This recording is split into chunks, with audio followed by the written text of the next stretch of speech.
दोस्तों नमस्कार। चर्चा करेंगे कि निफ्टी कल कहाँ पे ट्रेडिंग कर सकती है। कल तारीख रहेगी 11 मार्च और दिन रहेगा सोमवार। देखिए निफ्टी के अंदर लास्ट टाइम हमने क्या चर्चा किया था। मार्केट अगर कहीं ना कहीं वही 160 170 का लेवल ब्रेक करती है कल के दिन, तो हम यहाँ पे एग्रेसिवली कॉल का ट्रेड लेंगे। मार्केट ने बार बार कोशिश की लेकिन वो पॉइंट जो है प्रीमियम के अंदर ब्रेक नहीं हुआ।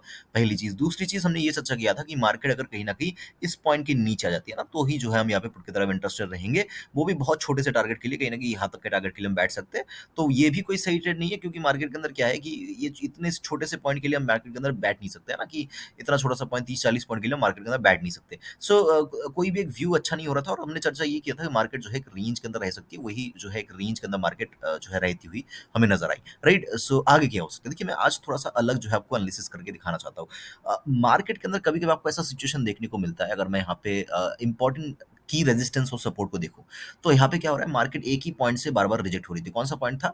22,520। ये कहीं ना कहीं इसका मतलब ये है कि 22,500 का पुट यहाँ पे कॉल जो है यहाँ पे सेल किया गया है ना। 22,500 का कॉल यहाँ पे सेल किया गया है। दूसरी इंपॉर्टेंट चीज, मार्केट को अगर आप देखोगे तो मार्केट बार बार जो है यहाँ से सपोर्ट ले रही थी है ना, इस किसी पॉइंट के आसपास। इसका मतलब ये है कि 22,460 के आसपास से सपोर्ट ले रही थी। इसका मतलब ये है कि 22,450 का जो है यहाँ पे पुट बेचा गया है। अभी अगर मैं आपको एक शॉकिंग चीज दिखाऊं यहाँ पे है ना, 450 का अगर आप पुट देखोगे, तो इसके अंदर ना लास्ट के टाइम में ध्यान से देखना, इसके अंदर लास्ट के टाइम में क्या हुआ। इसके अंदर लास्ट के टाइम में एक अच्छी खासी कैंडल्स के साथ ये क्लोजिंग हो रही है। दिख रहा है यहाँ पे ना एक वॉल्यूम आपको दिख रहा है। यहाँ पे किसी ने जो है लास्ट के 30 मिनट्स के अंदर अच्छी खासी बाइंग किया है। ध्यान से देखो, इसके अंदर क्या हुआ है, अच्छी खासी बाइंग हुई है। इसको आप कैसे प्रेडिक्ट कर सकते हो? देखो यहाँ पे क्या हो रहा है। अगर आप ध्यान से देखोगे, मार्केट ने क्लोजिंग टाइम में ये देखो, ये कितने बजे का कैंडल था? 11:40 का कैंडल था, समझ रहे हो? 11:40 का जो कैंडल था चार्ट के ऊपर, वो भी ठीक से जो है यहाँ पे ब्रेक नहीं हुआ। लेकिन अगर आप प्रीमियम के अंदर देखोगे, पुट के अंदर है ना, तो 11:40 का कैंडल कहीं ना कहीं इस जगह के आसपास था। तो देखोगे इसके ऊपर जाके मार्केट ने क्लोजिंग दिया है ना, इवन इसको बहुत अच्छी तरीके से ब्रेक किया। इसका मतलब यहाँ पे कहीं ना कहीं वॉल्यूम आया, किसी ना किसी ने लास्ट के टाइम में यहाँ पे बाइंग किया है। तो इसका मतलब ये है कि मंडे के दिन कहीं ना कहीं मार्केट थोड़ा सा जो है यहाँ पे पुट की तरफ जो है रह सकता है। लेकिन अब ये मत करना, आज देखो आधा अधूरा ज्ञान क्या होता है, बहुत खतरनाक होता है। ये मत सोचना कि यही देख के जो है मैं अब से ट्रेडिंग कर लूंगा, नहीं ये नहीं होता। कल दो ही चीज हो सकती है क्या। अगर किसी ने पुट की पोजीशंस को यहाँ पे बनाया है, तो हो सकता है कि पहले वो नीचे लेके आके पुट में जो है प्रॉफिट कर ले, फिर जो है ऊपर चली जाए मार्केट। या फिर हो सकता है पहले ऊपर चली जाए, फिर ये जो है और जो है यहाँ पे कॉल को सेल करे, और जो है कहीं ना कहीं पुट को जो है बाई करे, फिर जो है फिर मार्केट को नीचे लेके आए। तो कभी भी ये मत सोचना कि एक एक जो है चीज देखकर जो है आप इसको जो है प्रेडिक्ट कर लो। हमेशा जो है चार्ट सबसे ऊपर होगा। ध्यान रखना, हमेशा चार्ट सबसे ऊपर होगा। चार्ट चार्ट के ऊपर कोई नहीं है, समझ रहे हो मेरी बात? तो चार्ट को हमें देखना पड़ेगा। चलिए, ये तो एक छोटा सा जो है मैंने आपको एक हिंट दे दिया। बात करते हैं किस तरीके से मार्केट ट्रेडिंग कर सकते हैं। देखिए मार्केट के अंदर क्या हुआ है, एक बहुत अच्छी बुलिश कैंडल, फिर ये कहीं ना कहीं रेड कलर की कैंडल बनी है ना। अगर ये ग्रीन कलर की कैंडल होती, तो मैं थोड़ा सा जो है यहाँ पे बुलिश की ओर जो है जा सकता था फिर भी। लेकिन ये टॉप पे बनी है, और कहीं ना कहीं टॉप पे एक जो है एक एक जो है ये नेगेटिव कैंडल ही मैं मानूंगा, है ना। ये थोड़ा सा जो है नेगेटिव कैंडल है मेरे लिए। तो कल मेरे हिसाब से जो कैंडल बन सकती है, वो कहीं ना कहीं इस तरीके से एक रेड कैंडल बनती हुई हमें नजर आ सकती है ना। इस तरीके से एक रेड कैंडल बनती हुई नजर आ सकती है। अगर कल का दिन, और इंपॉर्टेंट चीज समझना भी, अगर कल का दिन मंडे नहीं होता, अगर कल का दिन मंडे नहीं होता, सपोज कल ट्यूसडे होता, वेडनेसडे होता, तब हो सकता था ये कैंडल कुछ इस तरीके से बनता। ये कैंडल कुछ इस तरीके से बनता। अब मुझे ये बताओ कि दोनों में डिफरेंस क्या है। मैंने जो पहला कैंडल बनाया उसके अंदर मैंने क्या किया, उसके अंदर मैंने इस हाई को ब्रेक किया था, है ना। ये हाई ब्रेक करके मैंने इस तरीके से वो कैंडल ड्रॉ किया। लेकिन जब मैंने दूसरा कैंडल बनाया, तब मैंने कहीं ना कहीं इस तरीके से ड्रॉ किया। रीजन क्या है? देखो मार्केट के पास क्या है, 2 से 3 दिन का छुट्टी है। 2 से 3 दिन का छुट्टी है, मतलब प्रीमियम काफी ज्यादा दिखे। तो ये 500 का जो कॉल है, या 550 का जो भी मान लो, ये जो कॉल सेल किया गया है, इसके अगर 20-30 पॉइंट मार्केट ऊपर जाएगी, तो भी मार्केट के अंदर कोई प्रॉब्लम नहीं है ना। फिर मार्केट नीचे आ सकती है। तो ये एक ऐसा टाइप का सिनारियो है। लेकिन अगर ये सपोज करो मंडे का कैंडल है, या फिर ट्यूसडे का कैंडल है, या वेडनेसडे का कैंडल है, और थर्सडे का कैंडल बनने वाला है, तो हो सकता था कि ये हाई टूटता नहीं, इस तरीके से मार्केट नीचे आ जाए, है ना। सो अभी बात करेंगे प्रोबेबिलिटी क्या है। प्रोबेबिलिटी देखो, रेड कैंडल बनने की, यहाँ पे एक रेड कैंडल बनने के, चाहे वो हाई ब्रेक करके बने, चाहे वो हाई ना ब्रेक करके बने, यहाँ पे जो ये कैंडल बनने के चांसेस जो है 40% के आसपास है। 40% के आसपास चांस है, क्योंकि ये रेड कैंडल है, उसके उसके पिछले वाली कैंडल जो है रेड कलर की है। तो चांसेस आर वेरी हाई कि यहाँ पे इस तरीके से एक रेड कैंडल बनता हुआ आपको नजर आ सकता है। पहली चीज, 40% प्रोबेबिलिटी है। बाकी 40% प्रोबेबिलिटी क्या है? देखो बाकी 40% प्रोबेबिलिटी, या फिर आप मान लीजिए कि इसका जो चांसेस है, आप ये मान सकते हैं कि ये जो रेड कलर का कैंडल मैंने बोला, इसका चांसेस जो है 50% है। ये जो रेड कलर का कैंडल है इसके बनने के चांसेस 50% है। मार्केट ऊपर की ओर जाए, एक रेजिस्टेंस को ऊपर एक पॉइंट है जिसके ऊपर मार्केट निकल जाए, फिर जो है यहाँ पे ग्रीन कैंडल बन सकती है। राइट, इसके चांसेस कहीं ना कहीं 35% के आसपास मुझे दिख रहा है ना, 35% के आसपास मुझे जो है इसके चांसेस जो है दिख रहे हैं। और मार्केट कहीं ना कहीं यहाँ पे फिर से एक दोजी टाइप की कैंडल बना दे, इसके चांसेस जो है 15% के आसपास है। इसका मतलब क्या है? इसका मतलब ये है कि हमें थोड़ा सा ध्यान से, थोड़ा सा समझ के जो है ट्रेडिंग करना पड़ेगा। मार्केट को पहले कुछ टाइम दे देना पड़ेगा, मार्केट को डिसाइड करना पड़ेगा क्या मार्केट नीचे की तरफ इस तरीके से चल रही है। अगर चल रही है तो हम कहीं ना कहीं इस पॉइंट पे घुसेंगे, इस पॉइंट पे निकलेंगे, यहाँ पे पुट का ट्रेड बनाएंगे। अगर मार्केट को हम देख रहे हैं कि मार्केट ऊपर ही चली जा रही है, तो इसका मतलब ग्रीन कैंडल बनने वाला है, हम यहाँ पे एंट्री करेंगे, यहाँ पे एग्जिट करेंगे। या फिर अगर ऊपर जाने के बाद मार्केट नीचे आती हुई नजर आ रही है हमें 10 बजे के बाद, तो हम कहीं ना कहीं यहाँ पे एंट्री करेंगे, यहाँ पे एग्जिट करेंगे। और अगर मार्केट कहीं ना कहीं 1 घंटे के अंदर कुछ इस तरीके से ट्रेवल करती हुई नजर आ सकती है, तो हमें समझ आना चाहिए कि मार्केट आज वोलेटाइल है, मार्केट ऊपर जा नहीं जा रही, ऊपर नीचे भी नहीं जा रही है। तो हम एक प्रॉपर जो है एक जो है रेजिस्टेंस या सपोर्ट का ब्रेकआउट का जो है यहाँ पे वो वेट करेंगे। बहुत ही सिंपल है। चलिए बात करते हैं किस तरीके से हमें ट्रेडिंग करनी चाहिए मंडे के दिन, है ना। देखो, एक बार की रेजिस्टेंस और सपोर्ट का जो ऑप्शन का जो डेटा है उसको हम देख लेंगे। तो 500 की कॉल को सेल किया गया है डेफिनेटली, लेकिन 500 की कॉल को अगर आप देखोगे तो ये कहीं ना कहीं खुली थी 190 के आसपास। जो मेन जो सेलिंग हुई वो कहीं ना कहीं यहाँ पे हुई है 170 के आसपास, है ना। 170 या 160 ले लीजिए आप, 160 165, है ना। ये जो पॉइंट है यहाँ पे बार-बार मार्केट रुक रही थी।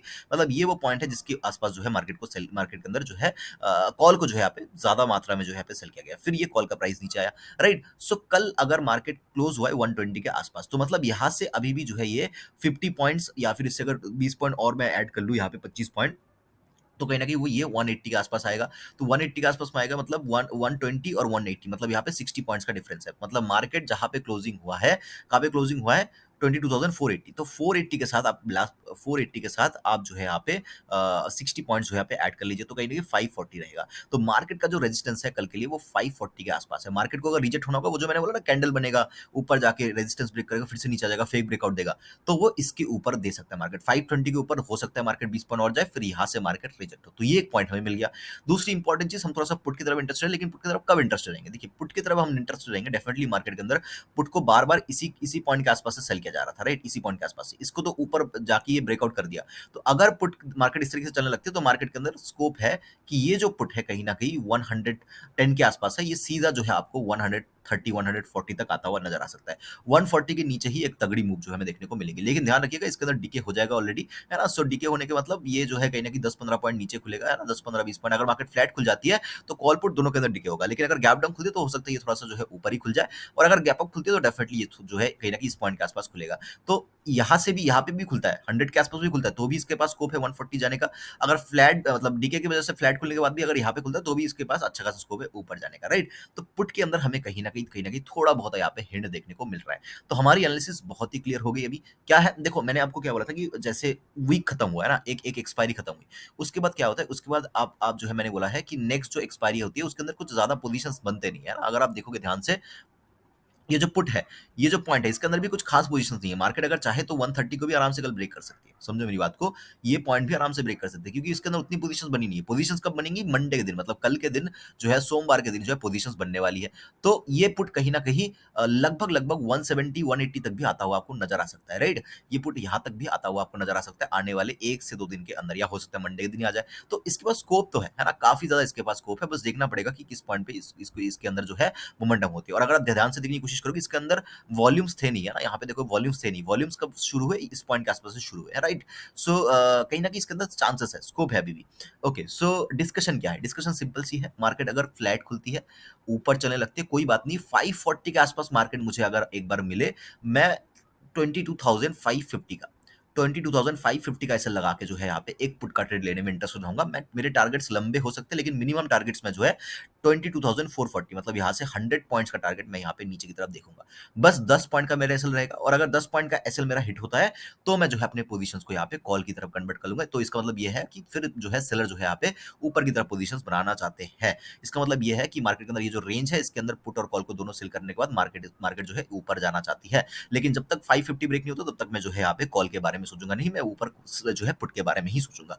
पहली चीज। दूसरी चीज, मार्केट अगर फ्लैट खुल के नीचे गिरने लगती है, देखिए ट्रेड तो हम कहीं न कहीं इसके नीचे आते ही जो है ट्रेड ले सकते हैं ना, 22,460 के नीचे आते ही हम यहाँ पे पुट का ट्रेड ले सकते हैं, राइट? लेकिन उसके अंदर क्या होगा, हो सकता है मार्केट एक झटका ऊपर की ओर दे दे, फिर नीचे गिरने लग जाए, तो थोड़ा-सा डर रहेगा। तो अगर मार्केट फ्लैट खुल के नीचे चलने लगती है, तो हम तो कहीं न कहीं पुट में ही इंटरेस्टेड रहेंगे, लेकिन क्वांटिटी को बहुत ही कम रखेंगे और कल के दिन एटलीस्ट जो है हम एक मिनिमम डिसेंट अमाउंट, अगर नीचे चल रही है और हमें प्रॉफिट होता है, तो हम मिनिमम डिसेंट अमाउंट लेके जो है मार्केट से निकल जाएँगे। क्यों? रीज़न क्या है? देखिए, हमने क्या एक्सपेक्टेशंस की यहाँ पे, हमने एक्सपेक्टेशंस की कि यहाँ पे एक रेड कैंडल बन सकती है। तो जब तक ये रेड कैंडल, मतलब हम क्या एक्सपेक्ट कर रहे हैं कि मार्केट नीचे की तरफ है, राइट? हम अगर ये रेड कैंडल कल के दिन बन जाता है, मंडे के दिन, तब हम मार्केट के अंदर बियरिश हो सकते हैं अगर फर्दर मार्केट इस रेड कैंडल को ब्रेक करती है। लेकिन अभी भी मार्केट के अंदर कोई भी इंडिकेशन अभी भी है ना, स्ट्रॉन्ग इंडिकेशन इंडिकेशन तो है, लेकिन स्ट्रॉन्ग इंडिकेशन नहीं है चार्ट के ऊपर। तो जैसे ही ये रेड कैंडल बनेगा और नेक्स्ट दिन भी इसका लो टूटेगा, फिर एक स्ट्रॉन्ग इंडिकेशन बन जाएगा, तब हम क्या करेंगे, क्वांटिटी को इंक्रीज कर लेंगे। लेकिन जब हम एक एनालिसिस कर रहे हैं और वो एनालिसिस अभी भी मार्केट के अंदर जो है रिफ्लेक्ट नहीं हुआ है, हम उस चीज के अंदर अंधाधुंध ट्रेडिंग नहीं कर सकते। तो आपको ये भी समझना पड़ेगा, देखो ट्रेडिंग इज नॉट अबाउट कि आप जो है एनालिसिस करना सीख जाओ, it's all about money management भी इंपॉर्टेंट है मार्केट के अंदर।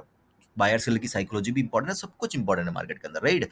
तो डिसिप्लिन भी इंपॉर्टेंट है। तो अगर मार्केट कल नीचे चलने लगती है, तो हमें समझना चाहिए कि नहीं, ये जो है मार्केट ने अभी भी स्ट्रॉन्ग सिग्नल जो है मार्केट ने कोई दिया नहीं है। तो हम यहाँ पे अंधाधुंध जो है यहाँ पे पुट नहीं ले सकते, हम लेंगे पुट, लेकिन बहुत ही कम क्वांटिटी में जो है हम यहाँ पे पुट की तरफ जाएंगे। मार्केट अगर गैप अप खुलती है, तो भी मैं 540 के आसपास खुलती है, मैं एक बार पुट की तरफ इंटरेस्टेड रहूंगा। 550 के ऊपर मैं कॉल की तरफ इंटरेस्टेड रहूंगा। मार्केट अगर कहीं न कहीं आज के, मतलब ये जो थर्सडे का जो है हाई है ना? इसके ऊपर गैप अप खुलती है। इसके ऊपर गैप अप खुलने के बाद अगर फर्स्ट 5 मिनट्स के अंदर मार्केट इसके अंदर आ जाती है, तो मैं यहाँ पे पुट की तरफ इंटरेस्टेड रहूँगा। तब क्या व्यू रहेगा? तब व्यू ये रहेगा, तो मतलब इसका जो कॉल है ना? ये जो कॉल है, ये कहीं न कहीं फिर खुलेगा कहीं न कहीं इस पॉइंट के आसपास, और सेलर को फिर से जो है इस पॉइंट के आसपास का एक प्राइस मिलेगा, और ये फिर से जो है यहाँ से इसको नीचे लेके आएँगे। तो अगर गैप अप खुलता है, तो अगर फर्स्ट 5 मिनट्स का, ऐसा नहीं कि मतलब मार्केट जो है 10-15 मिनट रुकी, ऊपर फिर नीचे आ रही है। पहली फर्स्ट 5 मिनट्स की कैंडल ही जो है नीचे की तरफ बननी चाहिए। ये मैंने शायद से 1 या 2 वीडियो के अंदर ही, लास्ट 1 या 2 वीडियो के अंदर ही मैंने आपको ये कॉन्सेप्ट समझाया था कि फर्स्ट 5 मिनट्स का कैंडल अगर एक पॉइंट के नीचे आ रहा है, तो इसका क्या मतलब होता है। मैं इसलिए फिर से जो है इस चीज़ को नहीं समझा रहा हूँ। आप पुराना 1 या 2 वीडियो जो है आप देख सकते हो। पुराने किसी 1-2 वीडियो के अंदर मैंने जो है इसको समझाया है, राइट? तो ये सिनेरियो रहेगा। मार्केट अगर गैप डाउन खुलती है, तो भी मैं जो है यहाँ पे नीचे चलती हुई मार्केट दिखती है मुझे, मैं यहाँ पे पुट की तरफ ही इंटरेस्टेड रहूँगा। लेकिन ध्यान से समझिएगा चीज़ों को, कल क्वांटिटी को कम रखना है, एक अच्छा प्रॉफिट दिखने पे बुक कर लेना है, क्योंकि हो सकता है कि मार्केट कुछ इस तरीके से भी करता हुआ आपको नजर आए, क्योंकि ओवरऑल मार्केट बुलिश है ना? मार्केट जैसे कि मैंने बोला, क्लियर कट इंडिकेशन अभी भी नहीं है। तो हम कहीं न कहीं थोड़ा-सा जो है सचेत होकर ट्रेडिंग करेंगे। मार्केट हो सकता है नीचे आके फिर से ऊपर जाए और इस तरीके से एक एक जो है फिर से कैंडल बना दे। मार्केट है, कुछ भी कर सकती है। तो यहाँ पे अंधाधुंध ट्रेडिंग नहीं करनी है, एक डिसेंट प्रॉफिट पे हम जो है यहाँ पे अपने प्रॉफिट को लॉक करना चाहेंगे। कॉल का ट्रेड 550 के ऊपर ही बनाएँगे, उसके ऊपर नहीं बनाएँगे। और पुट का ट्रेड, मार्केट अगर नीचे चलने लगती है, तो हम यहाँ पे पुट के बारे में जो है यहाँ पे सोच सकते हैं, और फर्दर अगर उसका लो नेक्स्ट आने वाले दिनों में ब्रेक होता है, तो हम आने वाले दिनों में भी पुट के बारे में सोच सकते हैं। तो ये ओवरऑल मेरा व्यू रहेगा निफ्टी का। आई होप कि वीडियो अच्छा लगा होगा, अगर अच्छा लगा होगा तो बताना। मुझे सुनने के लिए आपका बहुत बहुत धन्यवाद।